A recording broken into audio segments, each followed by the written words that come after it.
ফাতেমা আমি তোমাকে একটা প্রশ্ন করব। খালি তোমার এত প্রশ্নই, সবসময় খালি প্রশ্নই করো। প্রশ্নই। এখানে একটা সবচেয়ে বড় মেঘ আছে। হ্যাঁ, বড় মেঘ আছে, অনেক বড় মেঘ। এই দিকটাতে দেখো কত বড় বড় মেঘ। ও মা, মেঘটা তো অনেক সুন্দর। এই মেঘগুলো একদিন ছোট ছোট ছিল, কিন্তু এখন একসাথে লাগে বড় হয়ে গেছে। যেমন আমরা তো ছোট থেকে অনেক বড় হয়ে যাই, এরকম মেঘরাও। তুমি তো সবই বুঝো তাহলে। ফুলটা তো অনেক সুন্দর। এটা কিসের ফুল বলো তো?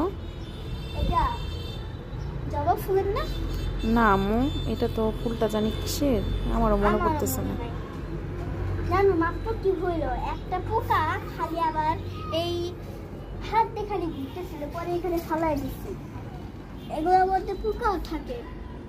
থাকি তো ছোট ছোট। মানে আমি যখন এই ফুলটা শুনছিলাম তখন নিশ্চয়ই আমাকে একটা পোকা ঢুকে গেছে। না আম্মু, ঢোকে না? না। ও তাহলে ঠিক আছে। আচ্ছা।